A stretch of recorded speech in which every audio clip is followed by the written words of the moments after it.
Hi, welcome to another episode of Daily Wisdom Words Podcast. I'm your co-host, Rini O'Day. Daily Wisdom Words is an online community of writers and poets from all over the world. Join us every Saturday at 9 a.m. Pacific Standard Time, where we will be talking to some very distinguished guests, each one specializing in topics you don't want to miss. Hey everyone, I am Neil Chiarelli and I will be your co-host. We want to thank you for joining us today and also give you a very warm welcome to another episode of the Daily Wisdom Words Podcast. We're both excited to be here every Saturday at 9 a.m. Pacific. Today, we are so honored to have poet, author, English professor, and researcher, Dr. Linda Best. Hey, Linda. Hi, welcome Dr. to our Linda. show. Hello. Nice to see everyone. We are Pleasure is thrilled to ours. have you. Yeah, The pleasure is Thank ours. you. we're so excited. Thank you. Never- I'm glad never- to be here. This is exciting. Yes. Because yes. the pleasure really is all ours. Yeah. Thank Um, you. Thank you. That's you know. kind of you. I mean, Twitter is such a fantastic world that you get to meet people like you Mhm. and me, Mhm, you know. Right. mhm. That was a joke, people. Joke. Okay. Nobody But wants the to be feeling me. is mutual. It's wonderful for me you. to Aw. feel Yeah. that I'm being connected with all the wonderful people, one way or another, that I interact with. And Mhm. I'm just, I'm fascinated by writing, and it offers me a world. It's just such an exciting experience. So Yes. to be with To all connect. of you. Yeah. Yeah. Yes, absolutely. It's To a connect on dream. Daily Wisdom Words. Mhm. See what Daily Wisdom Words does, people, and introduces you to amazing people out there in the world. So Yeah. That's right. please That's join. right. Yeah, So- I'm very appreciative. I'm very appreciative of this opportunity. Awesome. So, okay, I have a Yes. question. Yes. Can you tell us about your career and what you did for many years and what you are currently doing? Okay. I'll give the short version. Yeah. So, I um, have my coffee. Go ahead. all right, good. And I have some Yeah. water, so we'll be good. Me too. I started my path and I completed a master's in counseling. And I really enjoyed that. I thought I was on my way to psychological counseling, and that was so exciting to me as well. But I had an internship in writing in terms of the role that writing plays in maturation and development. And I was hooked. I was just hooked. I didn't understand it all, but I was so excited because I'm a reader-writer. And so in the same program, I crossed my paths and went into writing as a human development. The idea that we write, it's something that we acquire, and then the big question, how, why, and so on. And that took me to the university, where I worked at two different universities for 39 years as a writing professor and literature professor, because I believe strongly in the connection of reading and writing. Absolutely. And then I retired, not because I was tired of work, but I always feel it's good to turn over to the next generation and to move on in different ways. And so now today, I still teach. I teach a writing memoir class. I have Zoom and in-person writing community programs where we just talk about writing, share writing, and it's more extensive than Twitter because someone can conceivably work with a partner and read through an entire work, and they will share it and talk about it. And that to me is the social aspect of writing that often is not thought about in the classroom. So the two come together very well for me in terms of this new life that I have. I call myself someone who is very interested in emerging writers, and someone who's very interested in the writing atmosphere, what's out there, what are the groups that you can belong with, what can you do? And I speak in a lot of functions. It's really multifaceted, and I enjoy it very, very much. So that's the short version. What an incredible career. Yeah. It's wonderful. The Incredible. field is so wonderful. And Right. I discovered right on the connection between the counseling and writing was working with people. That's it. I am one-to-one. Absolutely. I'm with Yeah. groups. I sit down with people and writers, and we talk, and that's, to me, is the joy of it all. That's fascinating. Yeah. Thank you. Thank you. Yeah. Fun. I never I've- thought that I've- I would earn my living reading and writing. It doesn't get Right. any better than that. It just Right. does not. And Yeah. people reading and writing Well, doesn't get any better. I tell my kids every day, Mhm. find your passion and you will Mhm. never work a day in your life. And it Yeah. sounds That like is you very did true. that. Yes. Sounds like you did that. I So did. awesome. To everyone else, I was working very hard, and I would admit, yes, I did work hard, but it was so joyful and fulfilling that I could never say I was worn out. In fact, I retired to go to the next level, to Right. move out of the restrictions of the university and the schedule and so on, and to Sure. be in writing in a very free and untethered way. Marvelous. Right. And that started in 2012. Okay. I am still doing this, more so than my first day getting started after retirement. And there's something new every day. Very exciting for me. Fantastic. And that would be I would think that's a sign of a true passion, is when you're able to do that, leave behind the career and do it strictly for, your own satisfaction of helping others and growing as well. Yeah. Mhm. I'm sure Absolutely. that speaks Absolutely. volumes of just how passionate you are about it. Oh, it stirs me, it just moves me. I mean, sometimes I'm in the elementary schools working on writing, and Right. other times I'm at a college. I have an adult class. That's my writing memoir class, and the variety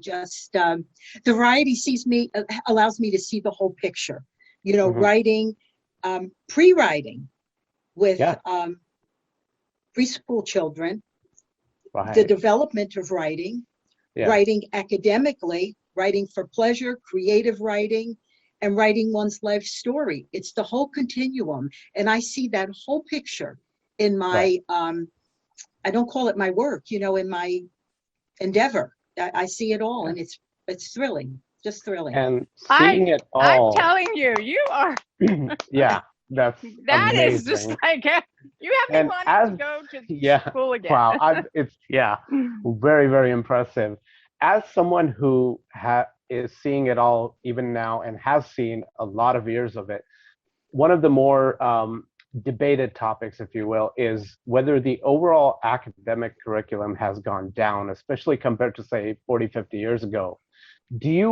What's your opinion on that? Would you agree with that or disagree that, it's not, education is not what it used to be, especially on a basic curriculum level? There's definitely been a revolution. There has been a transformation of education, and it has been removed from the pouring information into someone to developing the person. And at first glance, some people conclude that that's lazy. That's just, you do what you want to do. But I disagree. It really focuses on the fundamental purpose is to transform a person, to be who they are, to find who they are. And I found it much more rewarding to teach that way. I'll give an anecdote. When I first started teaching active learning, which is what it was that students having more responsibility, that I am just not there, doling out information, and some people get it and some people don't. My philosophy was everybody has stories to tell. Everybody needs great language skills. We need to know about culture. We need to know content. So how do we intertwine all of these for great dynamic learning? And at first, the students were startled because they really had work to do then. They didn't have to memorize 10 things and give it back to me. They had work to do. Right. For the administration that I worked under, they said, you aren't working, because I had groups and I walked around and I talked with everybody, and they did work and read it to me and so on. And I said, you are mistaken. There is a lot going on here in terms of their development with this ground up teaching. And it's really energizing for a teacher. So I say that in the beginning, long time ago, when I was in school, knowledge was imposed on me, and I took it for whatever way I understood it.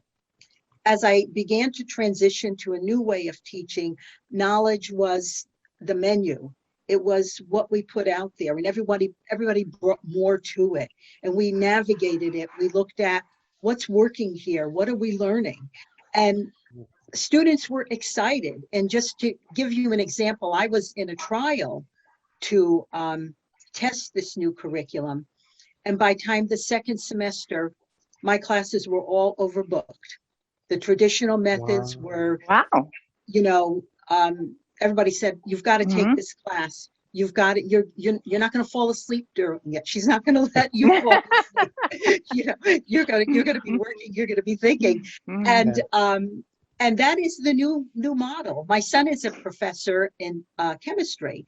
And when he had earned his degree, he took education courses. He was required to take these new education courses that existed. So I use those as kind of a marker that this is a new way, and it's a great way.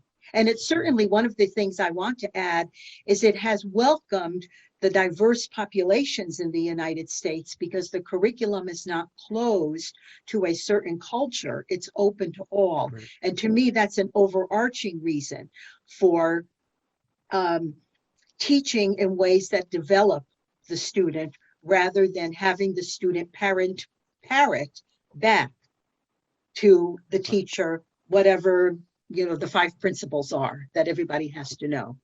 They need to know, but they have to adapt them. That is a perfect segue into my next question. Okay. Because, you taught at the college level. Mm-hmm. Okay. And years ago, the No Child Left Behind Act was passed. Mm-hmm. And it was like, I felt like even if a child wasn't up to standard, they passed them, because that was the whole, thing. Mm-hmm. So do you think that, by rewarding everyone, are we robbing students of who's really best and who's really due credit? Because I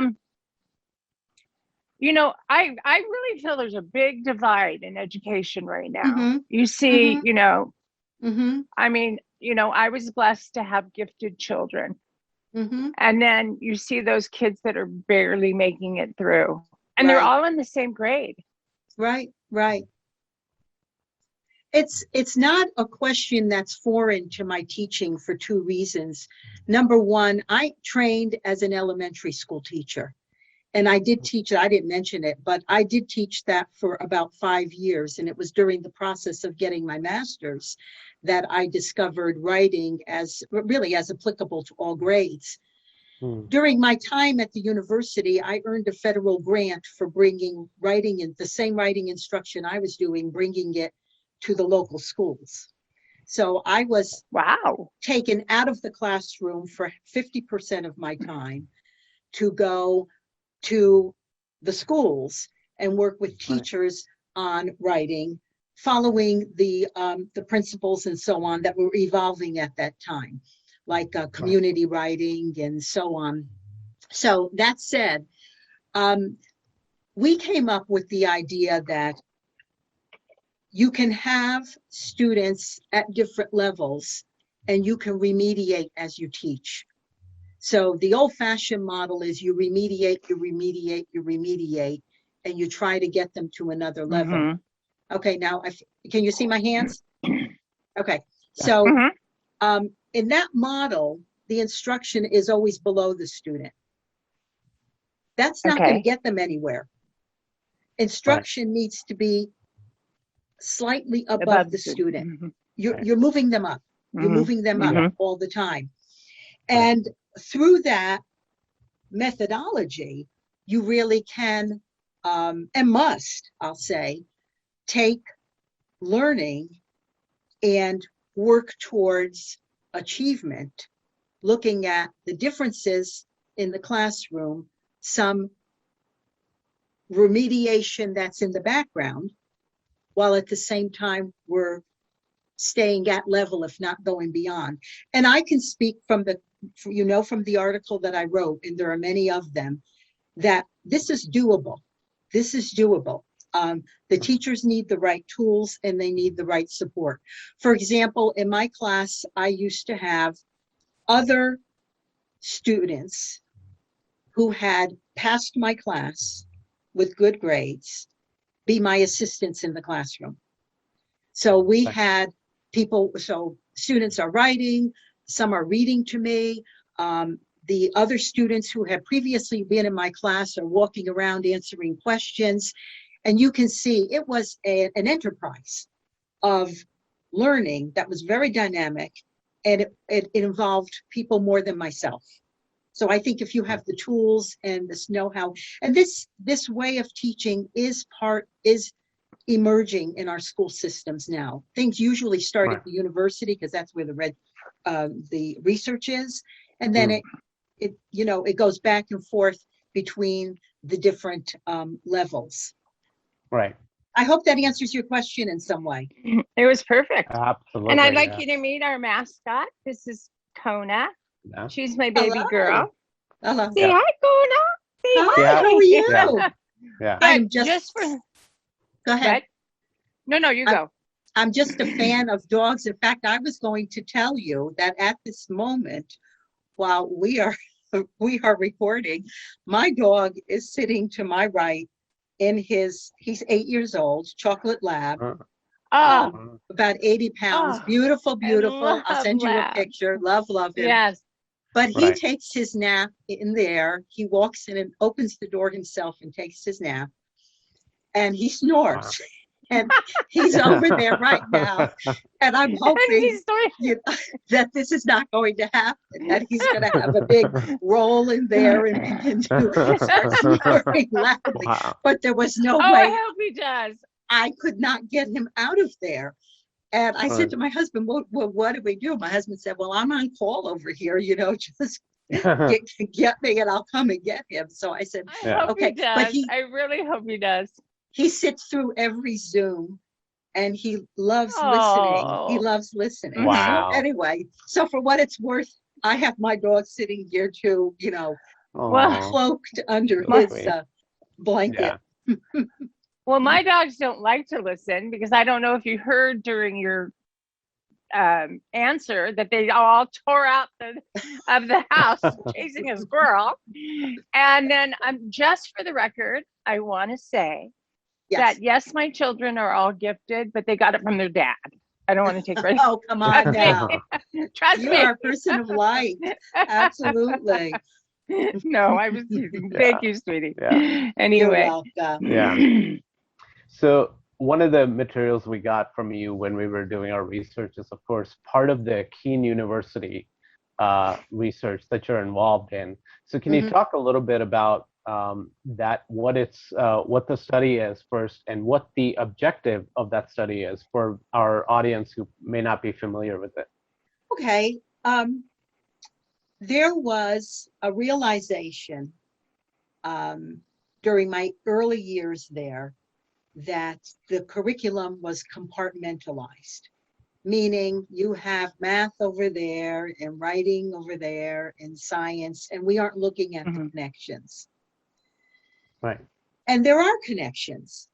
For someone, for example, who goes into the business world and gets a job in the sciences, and his career involves writing, suddenly we have 3 disciplines that are all connected in that person's work. And our obligation is to prepare them for that.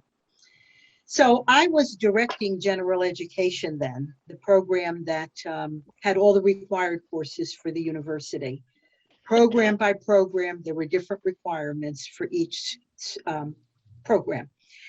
And basically, we decided that we would rewrite the entire curriculum, having crossover between classes, so that writing would be taught here, accounting would have a little business. So it was some hybrid teaching. Right. So in short, we rewrote the curriculum, we rewrote the goals. And these go back to what I talked about before. Previously, the goals were what the teachers would do.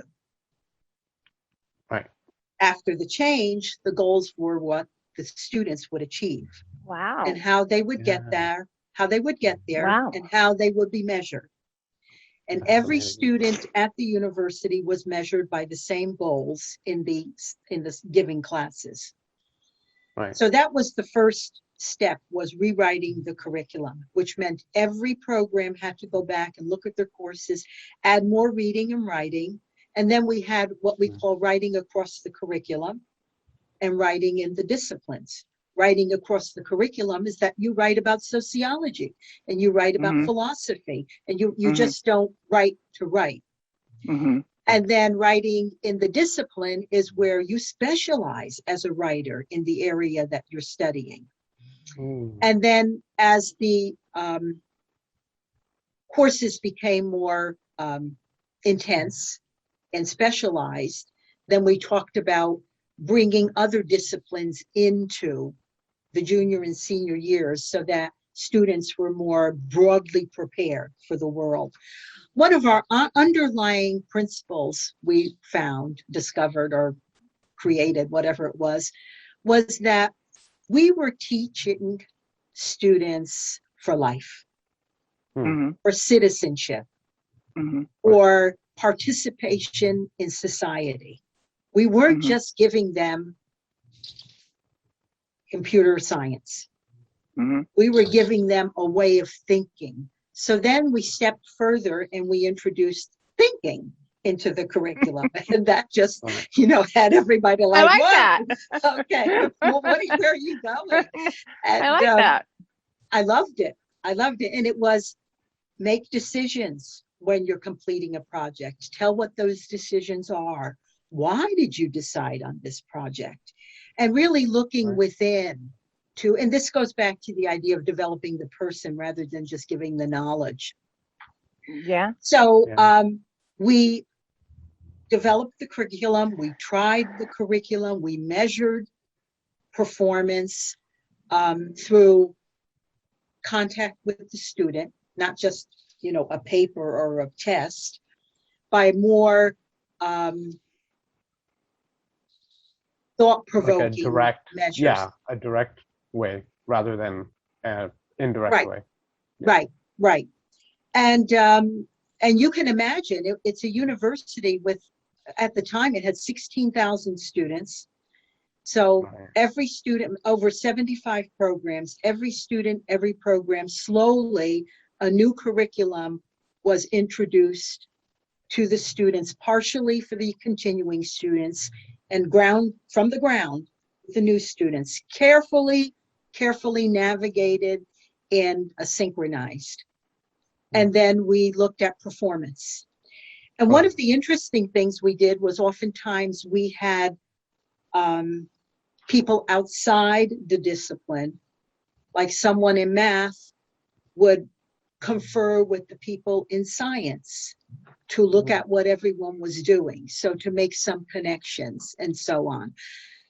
So that was our work. It was very successful. It continues today, and it changed the lives, especially of the students who were not prepared.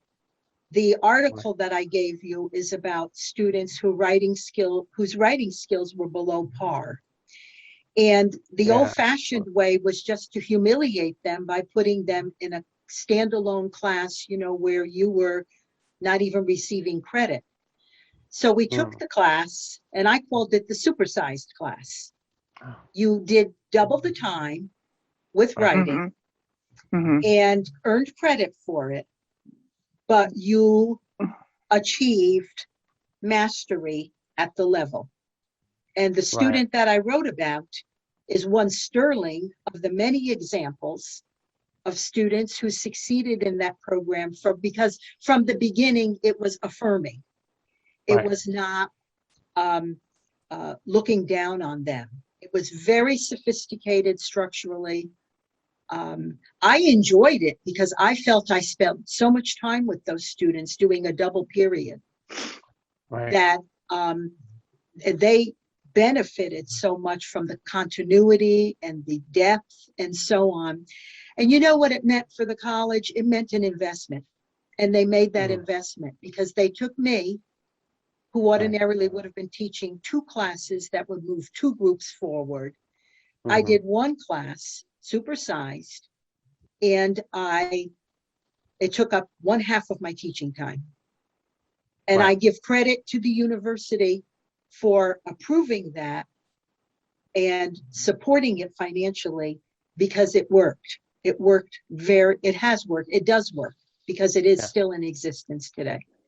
So this is Kean University. Kane, Right. like So Kane. was that Yeah. Okay. So was that the criteria for, like, I know in the study you mentioned a student named Sandra, and that was kind of highlighted, her case and all that. How were they chosen? Was that the reason that, okay, let's take students who normally struggle or are not receiving the kind of education at that common level, like you talked about being specific for these students? Was that the criteria for picking the students for the study? We actually had continued and enhanced a placement program where all students were evaluated on their entry.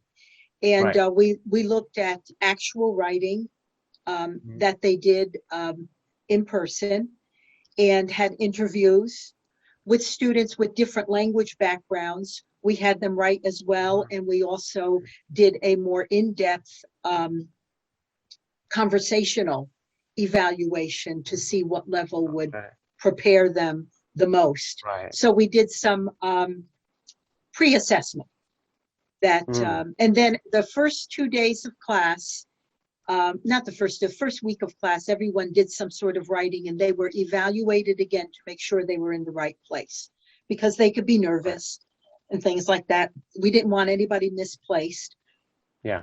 And that's how we worked it. It's very systematic.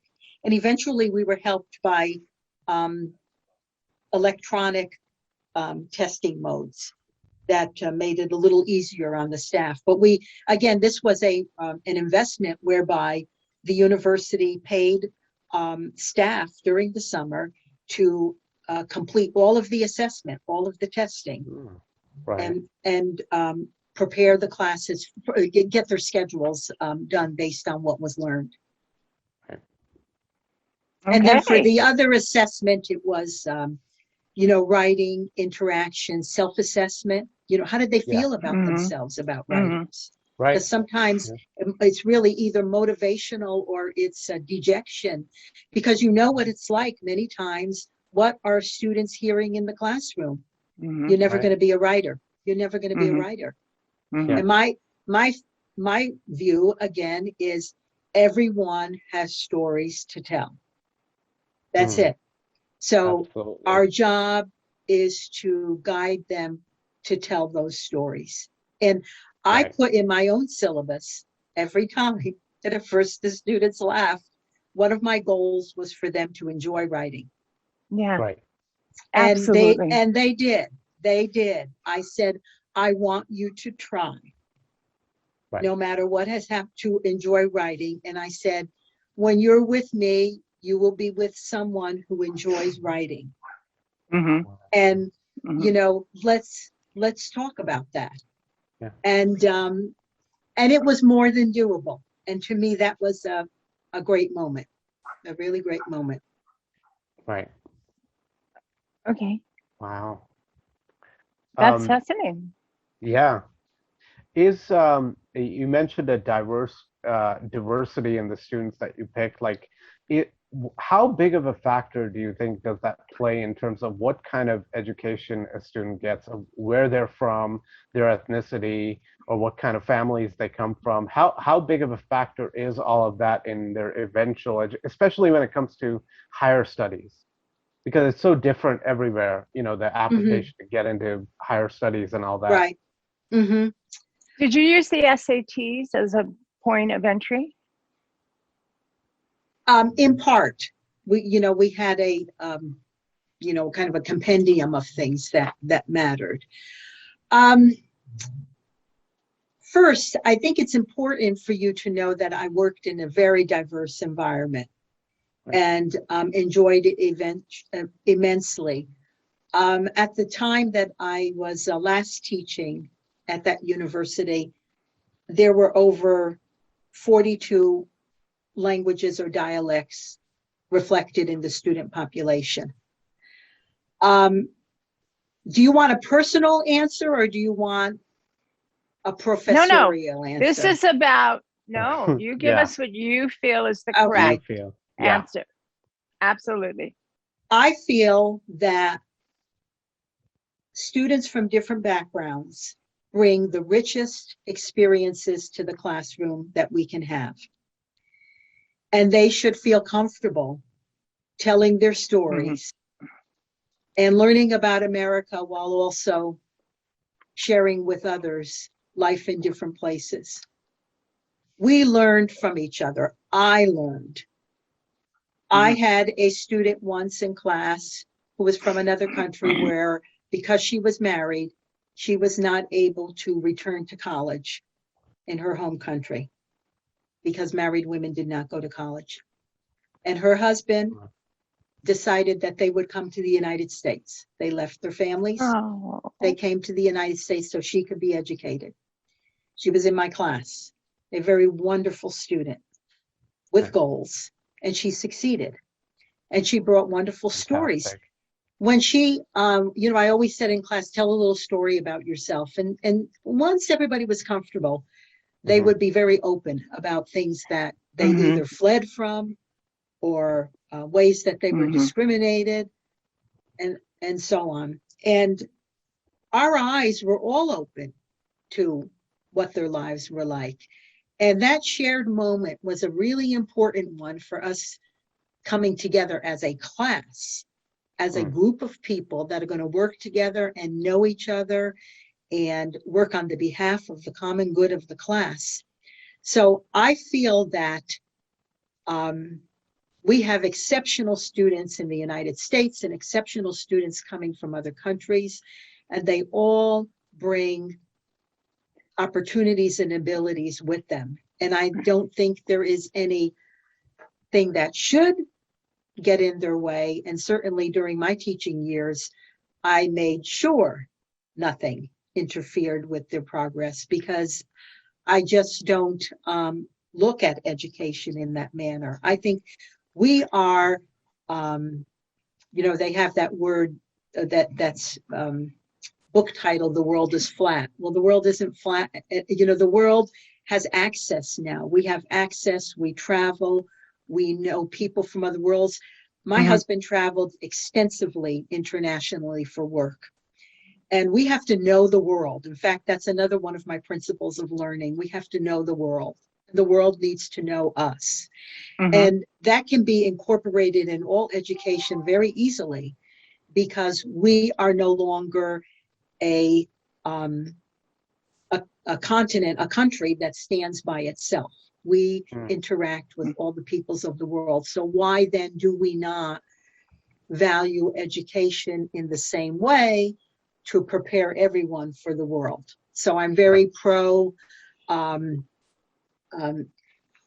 supporting each individual, their different backgrounds, their different worldviews. And we had wonderful conversations about how life was different in different parts of the world. And it was a learning experience for all of us that we could share what we felt and learn from others and become our own people, Right. become our own people. And that's really important. Yeah. Fantastic. That's a great answer. Honestly, I love Thank that you. answer. That Well, was what we're it's looking for. it's what I believe in. Honesty. And I'm not I don't stand alone on a street corner, as the only person professing this. Most of my colleagues always did. Some were afraid they couldn't do it well, but I said, hey, doing it is better than not. And the students really take you along with them. It's teaching writing is something that is very personal. It's a journey. And the professor is on a journey with the students, and the students are on a journey with each other. And we are all journeying. The paths are different, and it is very exciting and sometimes stimulating and instructive to know how somebody else is doing something, because then you get your opinion more strongly. As I said, a lot of time, my students caught on to me once because I was writing comments, and I was actually trying to get them to give their opinion to me very clearly. So I gave the opposite opinion. I said, did you ever think of blah, blah, blah, blah, blah? And they were like, no, that's not it.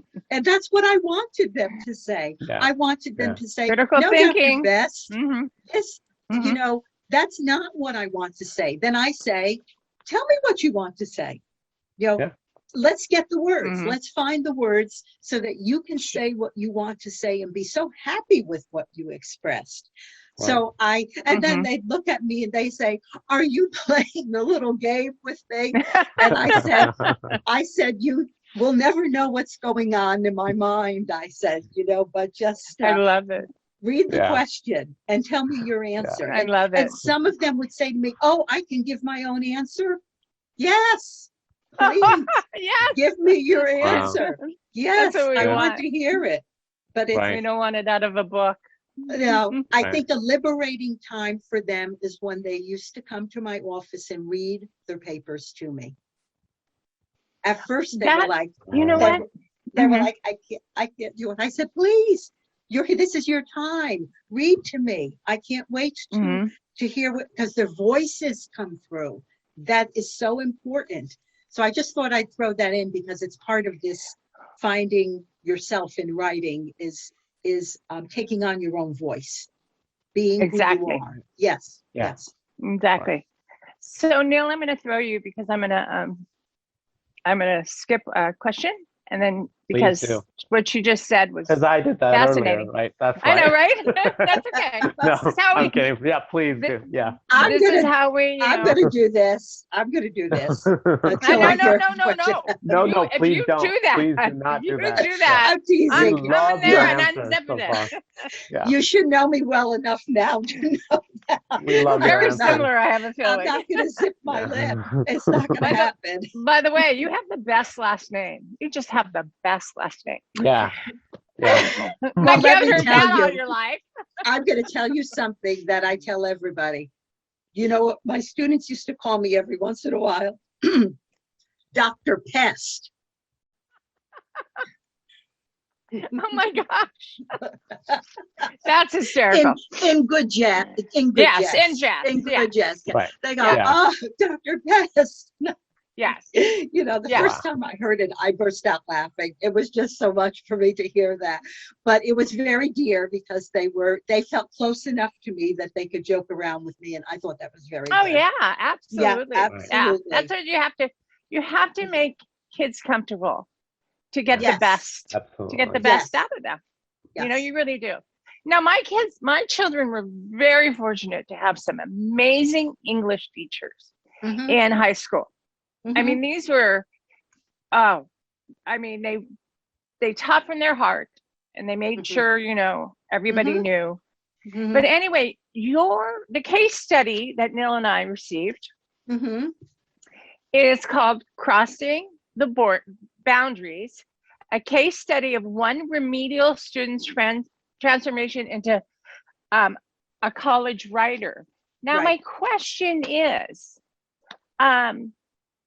it's almost kind of, in a way, scary that we're sending children to colleges that are remedial, writers. And what your program did is, I think, I doubt every university in the country has this program. Correct? Well, it's interesting that recently I'm on a board of an editorial board, and recently I got an article to review, and it was about this topic, and it was about another state that was implementing this kind of program. So, and it's a state that I would believe would be not as progressive as the state where I was teaching. So I know it's still alive, and I know it's thriving. When good. I worked with the program, let me see, what was the year we developed it? About 2005? 2004 and 5 was when it was nearing full implementation. That's not a long time in higher education, because it takes a long time to fit something into the system. Think of grades and course numbers and course, and all that mess. So implementation is staged. So I think it's very much alive. In fact, the new model is showing a very nice pairing of classes where somebody takes a sociology class and a writing class that are linked to one another. And you see the application of skills through content. So going back to your question about the students, here's the rub about all of this. It could be the case that you have a high math student who is just not a high writing student. And part of it may have been neglect or disinterest or anything. It may not have been a result of what was happening in school. That's number one. Number two, some students are really content driven. They do much better. And I'm not saying in a simplistic way, just memorizing, but they live for content. And until they are working with skills as they interface with content, you're not going to see necessarily great writing skills. Or if they don't move to the level where they are writing about something that interests them. And I'm not talking about, it can be creative writing, but I'm not talking about low level, just, it's a fun thing. I'm talking about something that really grips them, whatever it is. So I can't say right away that these entry level skills are an impediment. I can't say that. I can also say that in the supersized class and the standard composition class, the students picked up things quickly because it was so intensive, and so it broke some of the weird rules that sometimes you teach in writing early on just to get kids to write some things like, you should have 3 paragraphs in an essay. Well, you could have Did she freeze up? 6 or 7. You could have all sorts of things. Don't start a sentence with because. You can start a sentence with because. But I believe you can. Yeah.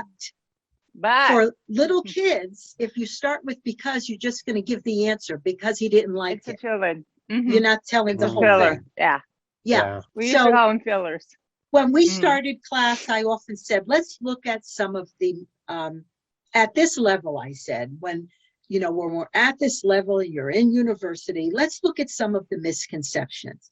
Tell me something that really troubled you. And I said, don't give me any names and don't, but that's not where we are. Right. Just tell me. So one person told me a sentence cannot have more than 26 words. Where did that come from? Where did that come from? I just said, but sometimes to make it clear what long is long, somebody's going to give a number to it. That's believable, right. So we talked about that right away. And also, I focused on, they would say things like, how should I write this? Or how, and I said, you're the writer. You're the writer. You can come up with something of interest to you. Check it out with me. But you're the writer. You have this opportunity. And I think that day when they were freed to write as they wished was a revelation. And then they took off. They just took off. Students that I thought would maybe pass with a mid-level grade, they were stars because they felt empowered to write. So I can't just look at the beginning when they come. I have to look a few weeks into it and everything that I've seen. Now, remember, I had at least 100 students every semester. So 100 students a semester times X number of semesters over 39 years. How many students did I have? How many papers did I read? Right. And I saw this again and again. It's anecdotal classroom research that gives us the best look at what's happening. And this is all levels. What's the primary role of a teacher? Observe. See what's going on. I love that. Yeah. Just keep your eyes open. And in fact, my research came out of that because I was watching students during a quote exam writing when they spent most of their time tearing up paper, and throw it in the waste paper bag. And I thought to myself, what are they doing? Right. So then my next class, I said, you're going to write and tell me what you do when you write. And then I learned, and they told me things that they did, and that was great. What I learned was that there was a whole science in cognitive psychology that measures what people do when they perform a certain act. And you can measure that. And that was my dissertation. My dissertation was I had a large number of students do 3 types of writing projects for me, trained to talk while they wrote. Right. And then I was seeing what they were doing when they closed their eyes, when they were throwing paper, when they put their heads on the desk. I observed them and I matched the physical behavior with the intellectual behavior. And I saw what they were doing, and then that told me what they weren't doing. Exactly. And then another door opened for me. So I give the students lots of credit. They're great, and they can accomplish great things. Number one, they have to know that, and number two, they need the path. Right. Yes, exactly. Exactly. That's all students. All students. Yeah. Yeah. I agree. You mentioned, breaking the rules a bit as far as what students have been taught all their lives, like this is the way to write. How far can we take that as far as breaking the rules? Because while we're talking about this, one thing that I've noticed as a writer, I'm sure we all have, because we're in this conversation, we're all writers, is the decline of the English language, or rather the grammatical rules over time. Now that's absolutely fine for social media posts, or if you're texting a friend, great, be informal, send emojis, abbreviate, do what you want, because it doesn't matter, and it's fun. But what happens when that starts showing up on professional emails, cover letters, which I, as an editor, and I know you've been an editor as well, have noticed as well. What are your a happy face at the end of the right, or even spelling errors, or cuz, C-U-Z, yes. I mean, what are your thoughts on that? I mean, is it okay? Is that okay? Is that not okay? Or what can we do to curb that? Or does it even need to be curbed? Tell me your opinions on all of that. Well, I take a hard line on this one. And, I use my authority to do so. But let me tell you something that influenced me. in whatever year it was, the 1990s, my daughter graduated from college, and the speaker was Coretta Scott King. And she was a wonderful speaker. Wow. And it clicked in my head when she, in her address, spoke in both standard English and dialect. And she showed me something that I always knew in my heart, but I didn't quite have the words for it, was that we speak differently based on the audience that we are addressing. And we need to learn that. You go back to the rhetorical context, and that's, there's text, there's the audience, and there's the writer. Yeah. You have to depending on match who you're right. And exactly. And you can, and I used to display this in class sometimes. Like I would just have them get it. I would write different short pieces, and I write with the students. That's something I haven't mentioned yet, but I always sat and wrote with them, and they liked that. And I shared what I wrote. They shared what they wrote and everything. Right. And I would write short things in different voices, and I would say, "Who am I writing this to?" And they said, "A child." I said, "Yes. What told you that?" These words. And so I went through those different things, and that's my modeling. That's in one of the articles where I talk about model what you want to see. So sometimes I would drag somebody in with me in class who would talk to me in the way that I asked them to. For example, I asked my chemistry friend to come and talk chemistry to me, where I was just, it was over my head. And so we talked about that, how you have to bring it to your audience. So I think I take a real hard line on this. We can have multiple voices, and it's really important to know your voices. Who am I? I'm a grandma. I'm a mom. I'm a teacher. Yeah. I'm going to make sure I'm grammar.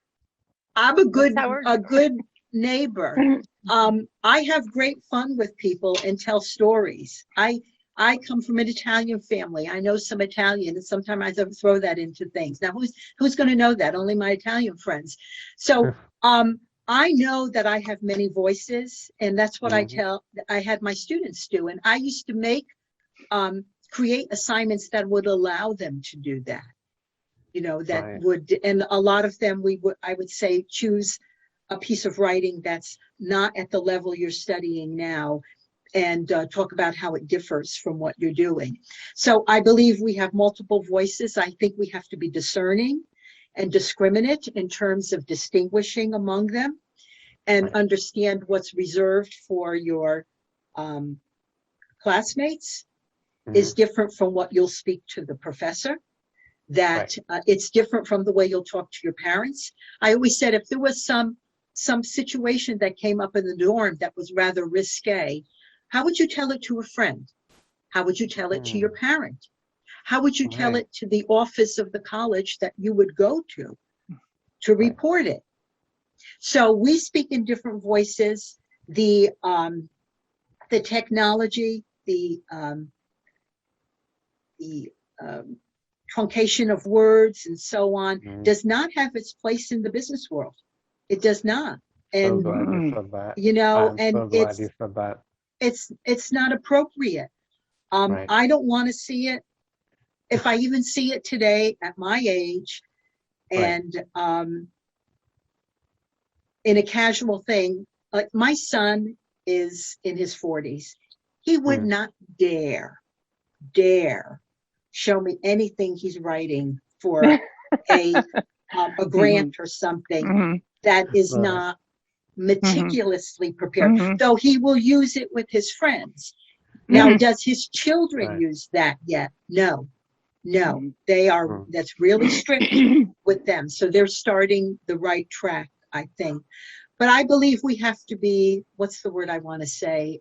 We have to honor the different audiences in our lives. And when they're mixed, you have to use your judgment as to who you might offend if you choose to go in one direction rather than in something that is more adaptable to all. So, that's my personal, I will never love it. abandon that one. I will never abandon I it. love it. You should Yeah. not. And You not because shouldn't. I'm old school, because I No, consider no. myself very youthful. I Right. say that we have a standard to uphold, Right. that we have to have a better side of ourselves linguistically for when the time comes, and as I said to students once, I took them to a performance and a theater activity, and they was said, why are we doing this? And I said, because someday you're going to be in a situation where you're talking to someone, maybe the person you're going to marry, and they're talking about theater and you have no frame of reference. I said, that's why we're doing it. It was optional. Everybody came. And I said, I would have gone. let's talk about the language we used. Let's talk about the words we learned. Let's talk about this, because we were required to read Shakespeare. It's a play. You've got to know how to read a play, and you've got to know all the stage directions. And then at the end of the class, when they did the evaluation, they said that was one of the best things of the class was that I took them out to another world and they learned something they didn't know. So I'm really big on this. I would have gone. I dare somebody to try to talk me down. Always I say, talk me down. Go ahead, talk me down. But it's not going to happen. It's not going to happen. No. No, not on that one. No. Not on that one. Neil, I don't know if you've noticed the time, but let's go down to that last question. Okay. About Yeah. Okay. This is a really, really important question. Okay. And I think it wraps up so nicely because you've all throughout the interview, you've talked about integrating so many things and finding commonality, right? Like, in one class, let's find the common links and reach out to students. And I think one of the crucial common links is between writing and mental health, right? Yes.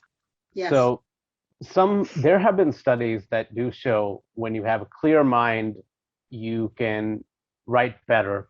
But there are others who say, well, some of my best writing, especially if you write poetry or something that's very personal, has been because of mental health issues like depression, anxiety, trauma, and they say, well, this has become a catharsis.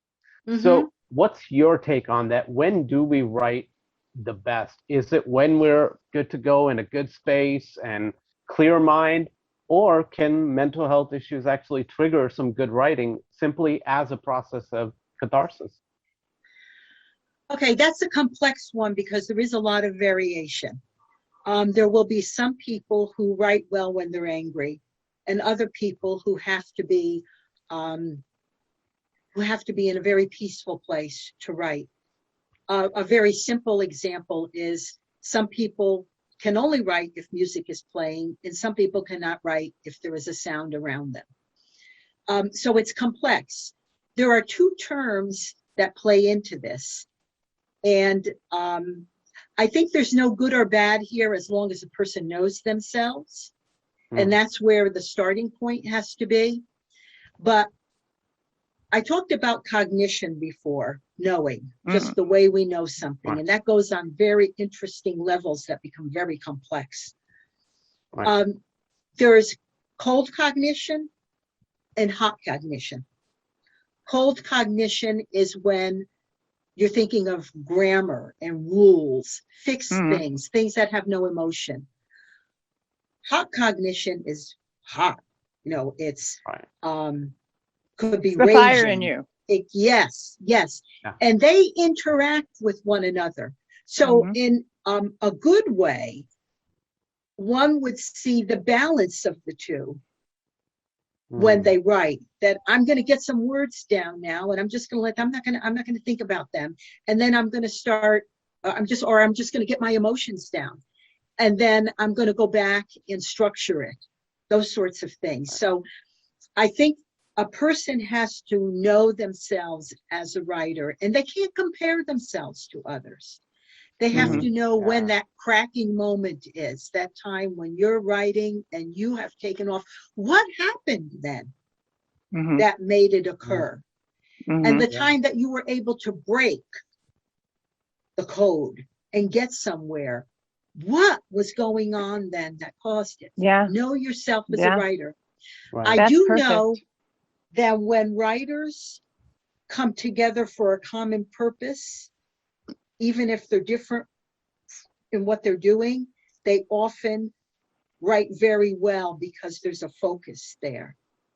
And I'll give you an example of something that exemplifies this. I was called through a friend, recommended, to speak to a group of mothers who lost their children to gun violence about writing. And that was a monumental thought in my mind. But I did it because I was called. I could not say no. And I knew I could do it, although it would be very emotional.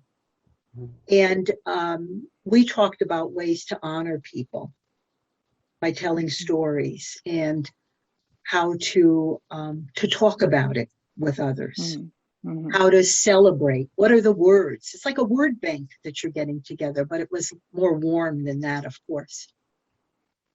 And of course, we all cried.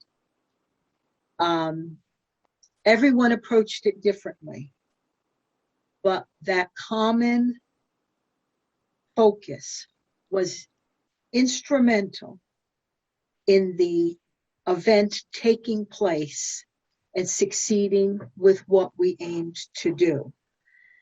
So we have multiple things we're looking at right now. You know yourself as a writer. When I did my dissertation, I developed a lot of questions. What do you do when you write? That people would sort of have an inventory. What do you do? How do you approach it? And so on. And talk about emotions. What role does emotion play in your writing? It could play different roles in different types of writing if you're doing a short story versus a poem. So it's dynamic. It rests with a lot of variables, but no two people will do it the same. And it can be different on different days. I can get a streak and then I could write for hours and produce more than I ever thought. And other times I'm pushing it. I'm pushing something that just can't seem to be released. But I'll get it out one way or another, And we should never underestimate the subconscious because it's always working on our writing. So when you wake up on a morning and you say, I have it, okay, go do it. Go run. Because there's all these little dots in the subconscious and they keep on coming together with an idea and suddenly they've crystallized and then you're able to put them in words. So sometimes you have to be patient. So it's writing and know yourself. But it's one of the most beautiful things we do is to write, and it has a place in everyone's life. Exactly. Well, I've read a lot of books on mental health because I have 2 children with anxiety. And one of the things that is so important is that when something is bothering you, you have to write it down. Yes. And then you tear it up and you throw it away. And it lets your subconscious release that, So the same, I look at the same principle as like when you're writing a poem or you're writing, short story, or you're writing a book, you may not like what you're writing at the time and you can tear it up and you can throw it away. And then, in time it comes, but if you push yourself, you're never going to get your best work. Ever. Some days won't be good days. And on those we days, all have those, right? Absolutely. I might write lists. I might just write down words. I might play with words, That's a good idea. Just write down words. Words, play, draw, just make a little sketch. I mean, I'm not an artist, but I can certainly draw something, get some pictures that are conducive to the thought about this. And also I, in addition to writing it out, sometimes there are writers who I just tell, put it on a shelf. Put it over there. Yeah. Right. Put it over Yeah. there. And you know Yeah. it's there if you want to go back to it, but don't have it in front of you. Don't have your computer up. You know it's not coming, because Yeah. you're just going to waste time. Just put it on the Right. shelf. If you think of something, add a word, and when you have enough, bring it down. You know, Yeah. to get some distance, because Right. that works System. very well. Read it aloud. Read it aloud and see, underline the best line, the best piece, the kernel, the something, and then take that somewhere. So there are a lot of strategies, and we should all know our own temperaments, you know, to because we are ourselves, you know. Yeah. That is a brilliant answer. I love that. it. Was I a really love brilliant answer. Yeah. So I You am are too kind, nominating you you. guys. I am nominating you to be the head of education in this country. Okay. Yes. Anybody? I second that. You have my vote. Okay. And then I think that you should write a book on your life. It's fascinating. Yeah. It's You know, beautiful. It feels common to me. It's just, and you don't know my, you know, I was my father was an immigrant, and so of course immigration and diversity are very near and dear to me. And he struggled so much with language that we never learned Italian because we spoke English only in our house. Wow. But I have since learned it as an adult.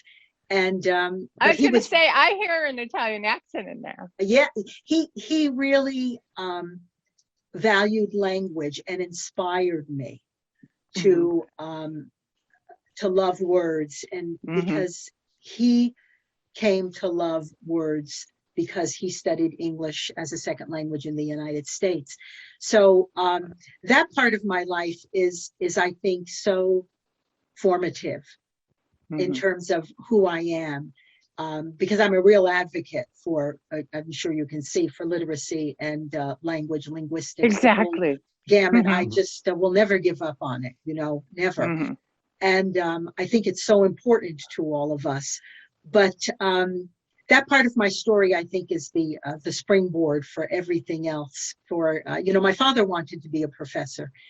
He did not become one, but and you became one. Yes, and my son is one. I bet. So you know, wow. it's, and I didn't do it on purpose. I never set out to do that. I had a master's degree, and I was doing well. You're with that. Subconscious. Yes, and you know, I wanted to research writing, and the PhD would allow that. So I really wanted to.